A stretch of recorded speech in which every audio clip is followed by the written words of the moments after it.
Good afternoon. I'm Hi, Mark, and this is everybody. Jeff. This is Jeff, and we're the History Bros. We're your History Bros.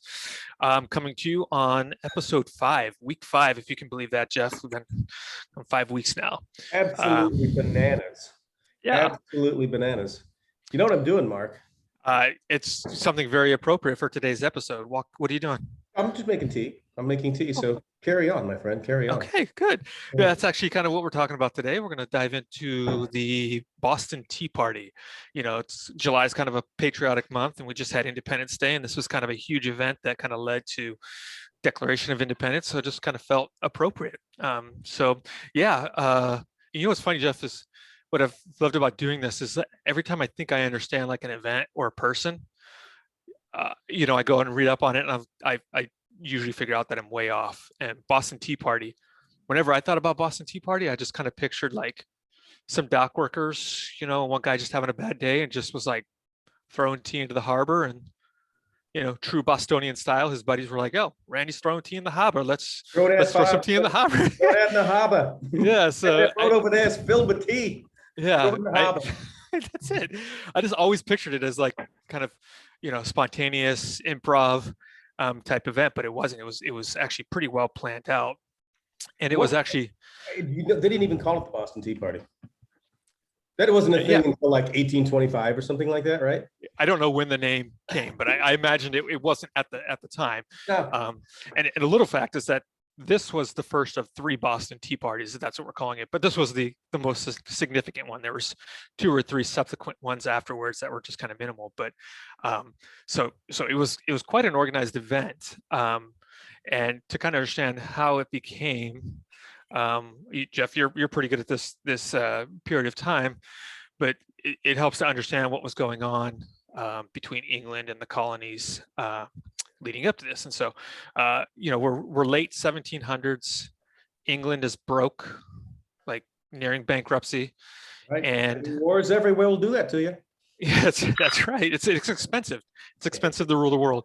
But they're struggling to figure out a way to get out of debt. And, one of their big ideas is to just impose, they were already taxing the American colonies, but to step that up.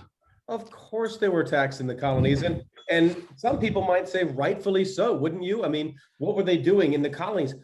Largely, what are they doing? Funding wars to help the colonists. And that was the England's justification. Like, hey, it's time for we've been backing you up. We've been sending troops out here. Time to pony up. And troops are expensive. Yeah, that's right. And it's so they started imposing even heavier taxes. And so there was actually 2 kind of main tax acts that really kind of started to set the colonists on this path of just saying enough with the English. And the first one was this, and when you kind of hear about it, it's kind of ridiculous, but the tax stamp. The Stamp Act, yeah. The Stamp Act, or excuse me, Stamp Act. Yeah, absolutely. This is 1765, so it's about 8 years before the Boston Tea Party. And this was kind of the first step that England starts taking to really tax the colonists. And basically anything that was printed had to be taxed. So every piece of paper, if you printed on it, you were taxed on it. So 52 card deck, 52 taxes. Marriage certificates, business papers, whatever. If you printed it, you had to be taxed on it. And if printing was kind of a big deal in the colonies. So that wasn't it? Yeah, it was expensive. And that's how the Sons of Liberty, they spread their information. That's it. Through printing. And that's kind of a group of people that are going to come about here shortly. But so they put that in place, and that's already kind of ridiculous. And then 2 years later, they come up with another one called the Townshend Act. And the Townshend Act kind of doubles down on the Stamp Act. Basically says, in addition to that, you're also going to be taxed on the paper. We're going to tax you on glass. We're going to tax you on ink. We're going to tax you on paint, just all kinds of ridiculous things. And of course, tea. Tea was added in there, and that huge commodity. The colonists had left England, but tea was still a pretty big deal for them at this point. So now they're kind of slammed with these 2 really big tax acts. And that kind of led to some protests coming up. And I don't know if you've heard of the Boston Massacre. I think I've heard of that. Yeah, that Crispus Attucks guy. Absolutely. Yeah. So big deal. This is kind of the first. So, a bunch of Bostonians, that are tired of taxes kind of start, staging these protests, just kind of normal protests that we kind of see, even today. But this was in the winter, and part of the protest, they started throwing snowballs at British soldiers. I think they're also throwing like empty oyster shells or something, but Anything that pretty, was around, slush balls, snow, because it was slush just in the middle of Austin. It's right outside what's that called? Fennel Hall, right. right across the street, big area. And so these troops come out and they're supposed to stand here, and they're just taking this, what the colonists are doing. And apparently, Crispus Attucks, even one of the famous people who fell during that, had even come up and pulled the rifle into his chest saying, "Go ahead, come on, go ahead. What do you got, guys?" Yeah. And, They actually had something, they opened fire. I mean, the British troops killed, I think, 5 or 6 people in this event. So that was kind of another spark that kind of lit, talk about, we talked about powder overreaction. kegs last week. We talked about powder kegs last week. This was one. The Stamp Act, the Townsend Acts, the Boston Massacre, all these things, the Bostonians, and Boston was kind of the flashpoint of the American Revolution. This is where the Sons of Liberty were operating, and these people who really saw freedom as, freedom from the crown as being what they needed to move forward as a country. And all these things came together to form this kind of flashpoint. This is just one more piece. That's it. And I kind of love that about this story. It kind of shows how badassery kind of got imprinted in the DNA of Boston and Bostonians, right? They kind of have this edge to them. And that independent spirit and that sort of, you don't want to call it paranoia because that sort of denigrates it, but this, we're Bostonians. We're tougher than you are. Yeah, and it's exactly to this day. Absolutely. So Boston Massacre happens, and this group called the Sons of Liberty is formed, and it's formed by I think Hancock, right? Was it John Hancock? John Hancock, Sam Adams, one of That's our right. favorite people from history, a mediocre man at best in everything that he did. But he was one of the Sons of Liberty. He could really, really command a room. That's what I was reading, and so it was him and Hancock put together this group, and they start having regular meetings and start staging protests. And then, come December, they stage and organize what would later be known as the Boston Tea Party. And to give you some stats on this, so this happened mid-December, 1773. So it's that is what another 8 years after the Stamp Act. If my trucker math works, yes, that's about right, sir. I think so. Carry the one, borrow the two, whatever. Yeah, I think so. It sounds about right. And it was quite an organized event. And actually, I don't know how many they had.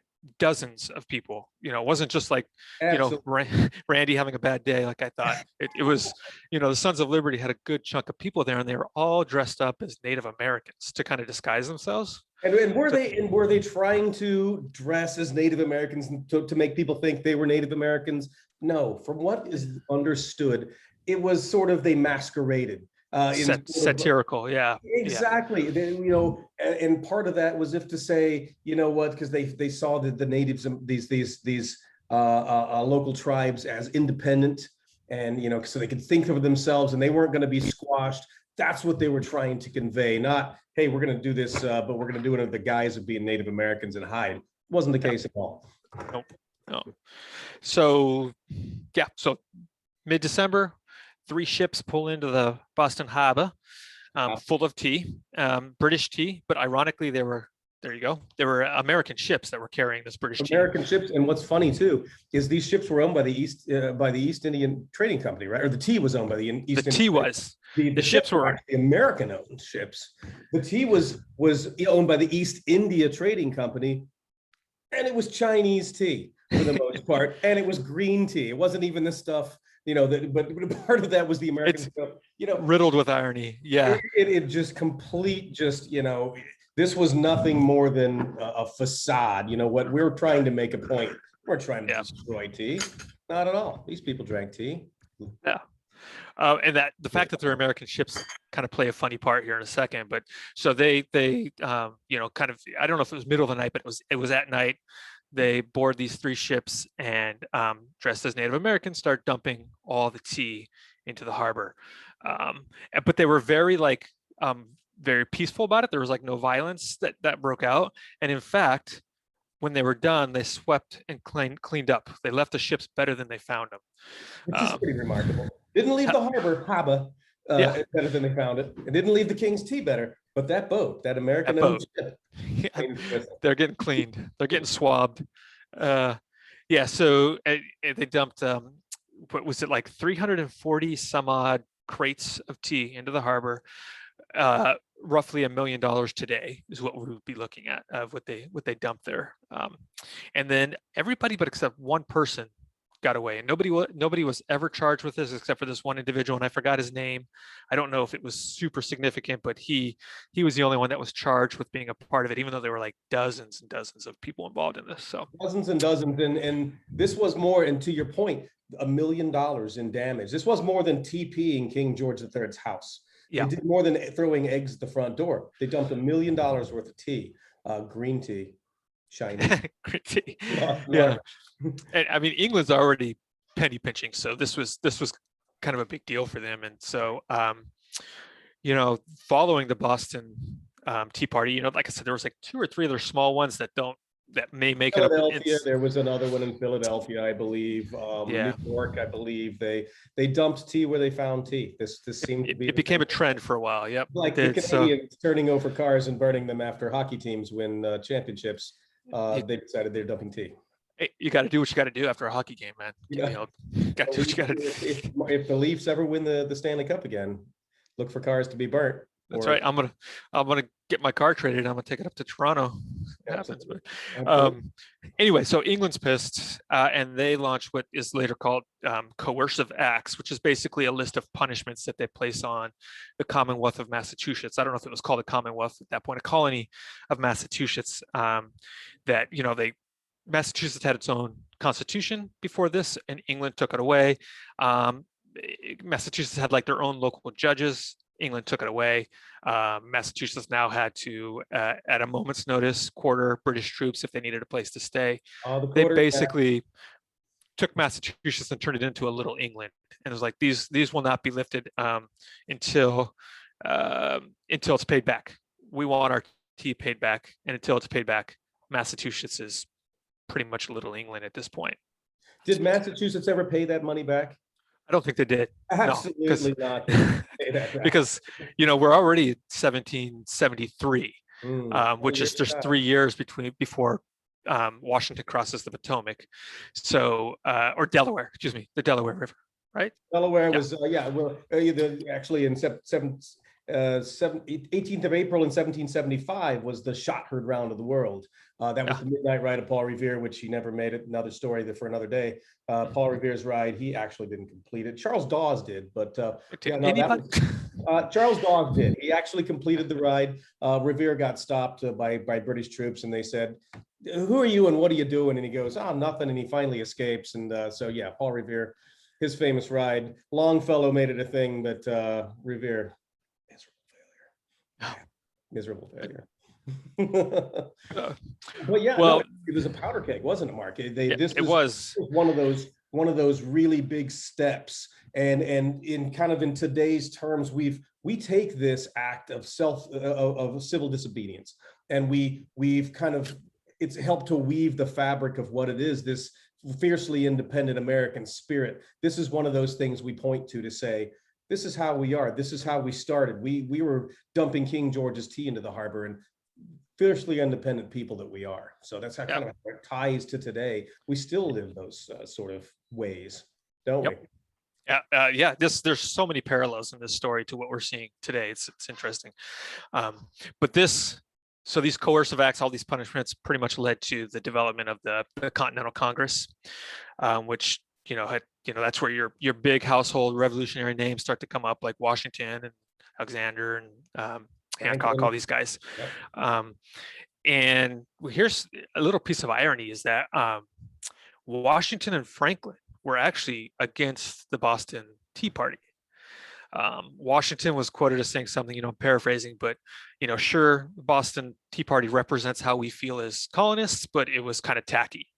You know, that's paraphrasing, but that was kind of his This is a stance. Virginia gentleman. He's a Virginia. Yeah, I mean, yeah, exactly. And Franklin was just completely appalled by it, and Franklin offered to pay it back himself. So just Ben Franklin. So that was like a change there. You know, yeah. these guys had, you know, these guys had to realize, you know, they were traitorous. These were Yeah. traitorous acts. And at this point, still, we weren't Americans and they weren't British. We were all British. This was all Oh, Brit. We were British subjects. So when you do something against the king, you're literally treason. Yep. something against your own government. This is treason, nothing short of it. So Yep. That's it. yeah. A big keyword that kind of comes up in this that people have heard of is taxation without representation. That was kind of the fuel for this fire. So amongst all these heavy taxes that were put on American colonists, they were not allowed, and this isn't just Massachusetts, this is the colonies in general. They could not have you know, senators or representatives, anybody in the British Parliament to represent their regions or represent their areas. So it's basically England is like, we don't really care what you think. You're going to do this. You're going to pay this. And so Paying taxes where that phrase no comes from. taxation without representation. You're paying taxes, but we're not going to represent you in Parliament. Think about what in 1774. What if King George had said, "Okay, guys, all right, fine, all right, you're sick of this stuff. I get it. We're going to give you a couple of MPs, members of Parliament." It could have worked. I mean, it could have. I mean, I don't know. I don't know how long it would have lasted, but it probably would have stayed off. Would Sam Adams have gone? Okay, I'm cool with that. All right, let's go forward. So crazy, it might just work. Yeah, exactly. We have our representation because, you know, from what I understand, it was kind of semantics. The Boston Tea Party wasn't actually protesting tea tax hike. They've been paying taxes on it anyway. It was just it was simply semantics. You know, they came up with the Tea Act, but it was fair to think that the law was all about raising tea or taxes on it. But the truth is they've been taxed by the crown since, what did you say, 1767 with the Townshend Acts? Is that right? Well, before that, but those were like significant. That was like a significant increase. Yes. Yeah, exactly. Yep. So yeah, anyway, there we go. There you go. There's a little tidbit of patriotic colonial knowledge for you. And you can sound a little bit smarter next time you're at a party drinking tea. There you go. I'm done. And it's very fun. All right. All right, guys. What do we got next week? Do we know yet, Mark? Want to put someone to vote out pretty soon? Well, we got one more week and then we're doing that. Next week marks the what is the math on 1969 60 plus year anniversary of Apollo 11, the moon landing. Oh my goodness gracious. That is a perfect one. Yep. That one's gonna be fun. I love that period of time. So we're gonna talk space race, moon landing, all things related to that. So awesome. Can't wait. One small step for something or other and everything like that, right? Okay. Yeah. Okay. All right, buddy. Let's chat with you soon. Folks, sounds good. Thank you so much. We're your history bros. We've had a blast with this one. And any questions, always put them in our Twitter comments. Let us know and we'll get to you in short order. See ya. Thanks, everybody.